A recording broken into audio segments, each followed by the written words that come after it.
병원비에 일도 못하고 거기에다가 후유증까지 생겼는데 누구한테 책임을 물어야 하노? 아이고, 아이고,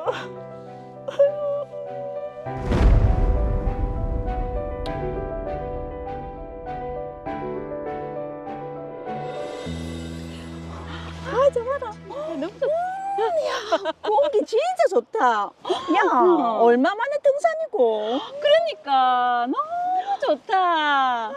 그때 저기 길 따라서 보행로 쪽으로 쭉 걸어가다 보면 단풍절경이 진짜 멋지단다. 그래, 가보자.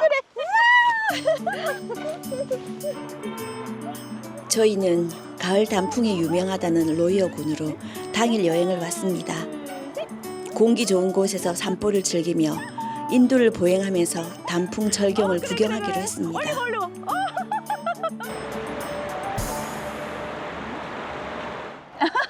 너무 좋다. 야, 그래. 근데 시간이 그렇게 안 된 것 같은데 금방 어두워지네. 그러니까 겨울이 다가오니까 해가 많이 짧아졌다. 그래도 걸어오면서 단풍은 실컷 봐서 좋네. 그러니까 우리 자주 좀 놀러 다니자. 나이 들어서 남는 건 추억밖에 없단다. 그렇지. 근데 형 가로등이 안 보이노? 길도 잘 안 보이는데. 그렇네. 얼른 가자. 조금만 더 걸어가면 마을이 있을 거야. 그래. 가자. 어둡다. 야, 안 보이노? 아무것도 안 보인다. 진짜. 좀 천천히 가자. 영우가! 영우가!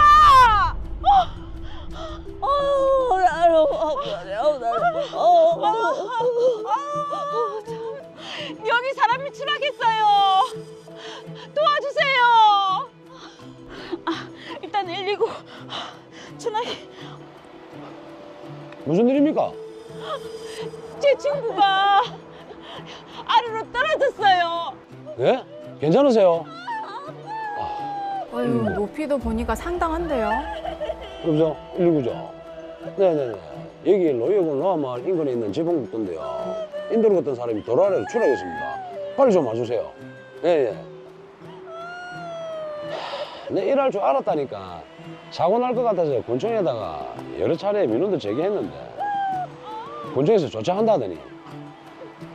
조금만 참으세요. 119 금방 올 겁니다.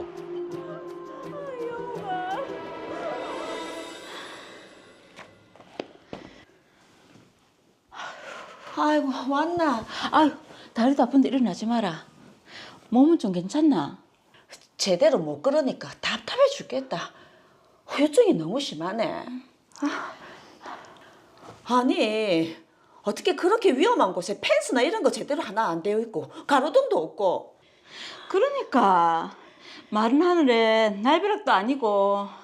여러 차례 수술 받는다고 병원비만 1,000만 원이 깨졌고 지금 반년 동안 일도 못하고 있는데 이걸 어디에다 책임을 지라고 해야 하노? 그때 우리 도와줬던 주민이 거기가 사고 위험이 있는 곳이라서 군청에다 여러 차례 민원을 제기했다고 들었거든. 그런데 군청에서 아무런 조치도 안 취했단다. 그래? 분명히 그렇게 들었다. 이건 군청에 따져야 되는 거 아니가? 지역 주민들이 위험하다고 계속 민원을 제기했는데 아무런 조치도 안 취하고 결국은 이렇게 사고가 났잖아. 이건 제대로 조치를 안 한 군청 탓이다. 우리 군청에 가서 손해배상해달라고 하자. 그래, 거기에 보호장치만 잘 되어 있었어도 내가 그런 사고를 당하지 않았지. 가자. 그래, 가서 해달라 했다. 거기에 펜스만 설치되어 있었어도 우리 친구가 떨어지는 일은 없었을 거예요. 사고가 발생한 건 유감이긴 하지만 예전에는 이런 사건이 단 한 번도 없었습니다. 군청에서는 나름 잘 관리하고 있던 길이고요. 뭐, 관리요? 주민들이 위험하다고 몇 번이나 민원을 제기했다고 하던데요. 가로등이 없어서 어두운 데다 보호막 같은 것도 없고 그 사고 때문에 장애까지 남았어요. 군청에서 책임지고 손해배상 해주세요. 죄송한데요. 법적으로 찾아봐도 저희 군청에는 책임이 아닙니다. 야간에 어두운데 조심하셨어야죠. 뭐라고요? 제대로 조치도 안 해놓고 뭐 이런 경우가 다 있노? 사람이 이 지경이 됐는데 책임지세요.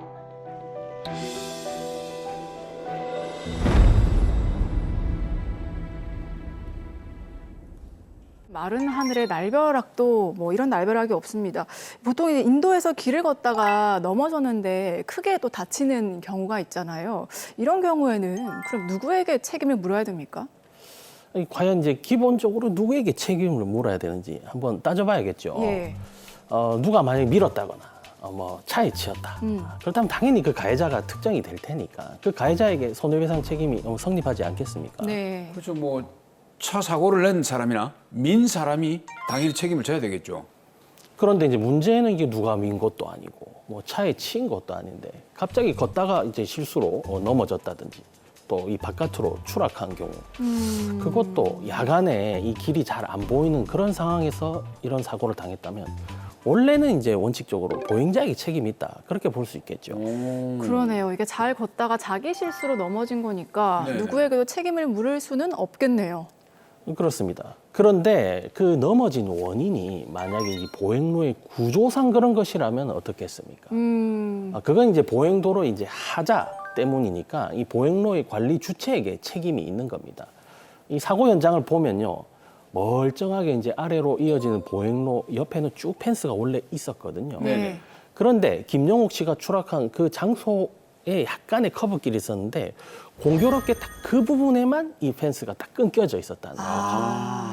그래서 이 드라마 살해 사고는 김영옥 씨가 내려오면서 옆에 펜스가 있었으니까 쭉 이어질 것이라고 신뢰하고 있었는데 어느 순간 이 어두운 밤길이다 보니 펜스가 없다는 걸 잘 인지하지 못한 채 추락한 겁니다. 네. 그렇다면 이제 이는 보행로의 하자라고도 볼 수 있습니다. 보행로의 하자라면은 이 보행로를 관리하는 주체에게 책임이 있을까요? 그렇습니다. 이 보행로의 관리 주체는 이제 국가나 지방자치단체가 될 테니 손해배상 책임이 있습니다. 이 보행로나 도로는 이제 법률적으로 이제 영조물에 해당하거든요. 네. 국가손해배상법 제5조 제1항에는 이 영조물의 설치 또는 관리의 하자로 인하여 발생한 손해를 이렇게 배상하도록 규정하고 있습니다. 따라서 이제 보행로의 하자로 손해를 보았다면 국가손해배상법에 따라 국가나 지방자치단체를 상대로 손해배상 청구를 할 수가 있는 거죠. 네.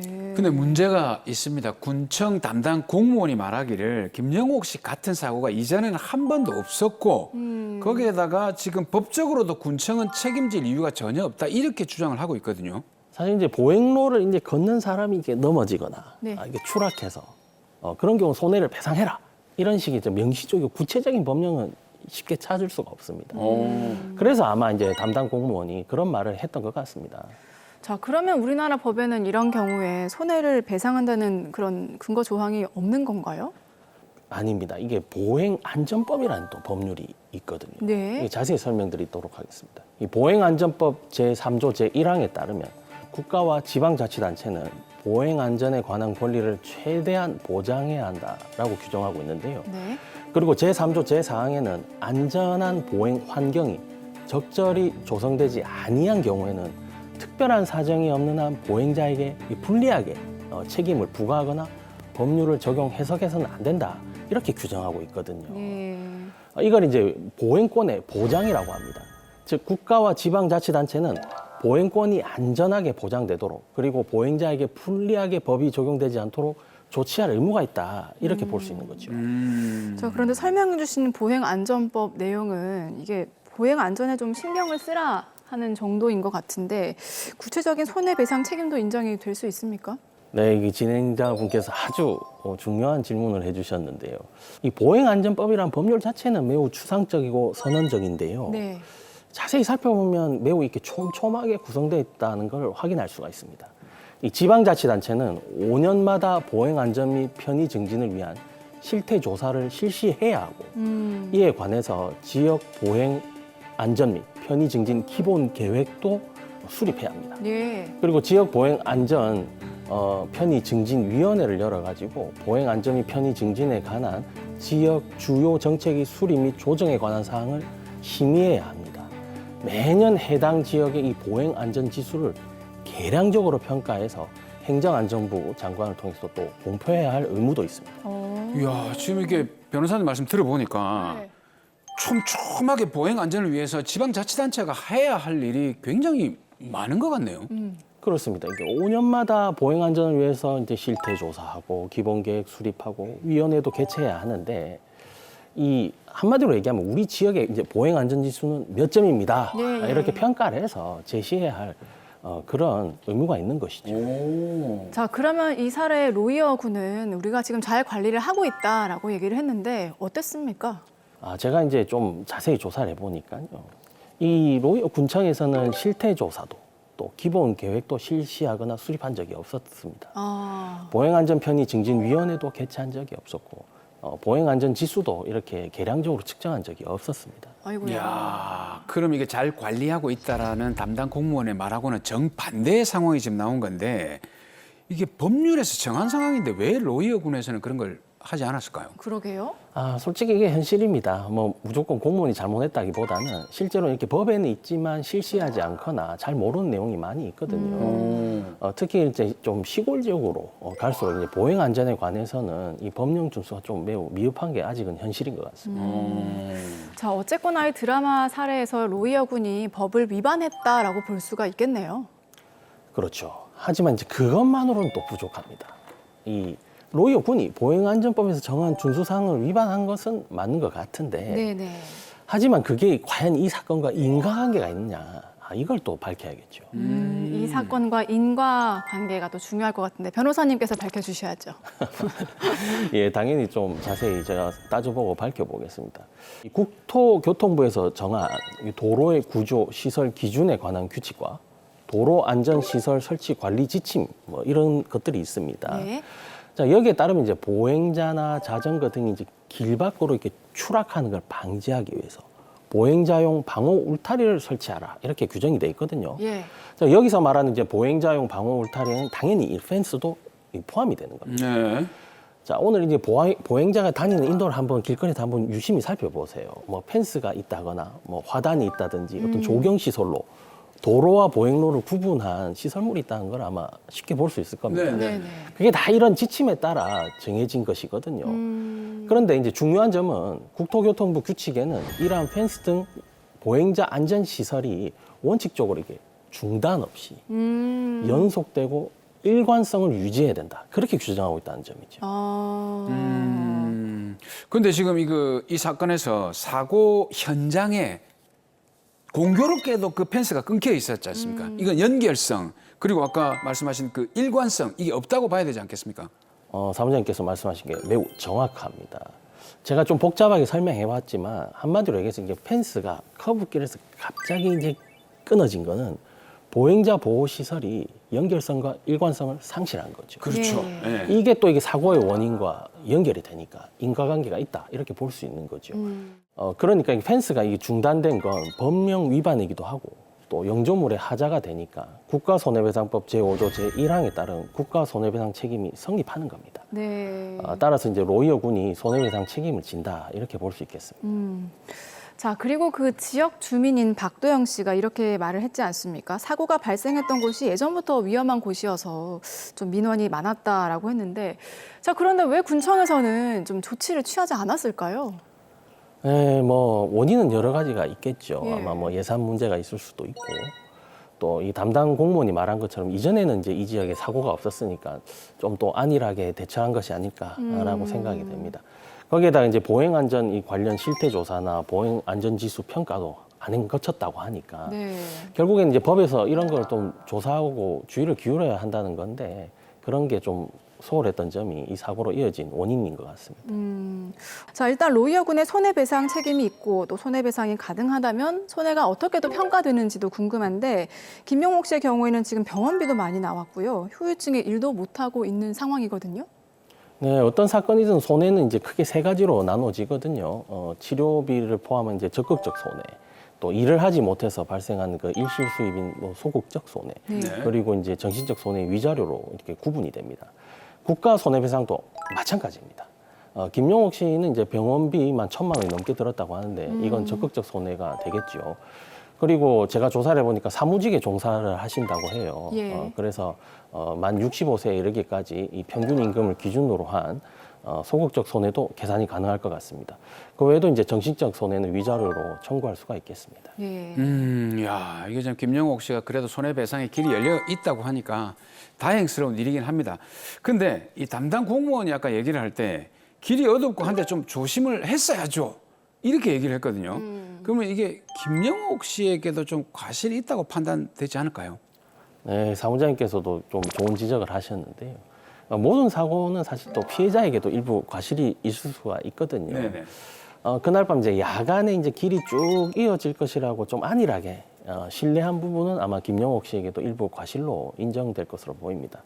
사건마다 이게 좀 다르긴 하겠지만 법원에서 책임을 한 60~70% 정도는 제한할 가능성이 높아 보이지 않나 보입니다. 예. 김영옥 씨 스스로도 주의를 기울이셨어야 하지만 또 민원이 들어왔을 때 좀 일찍 조치를 했더라면 이런 사고가 나지 않았을 텐데 하는 아쉬움도 남는 또 그런 사건인 것 같습니다.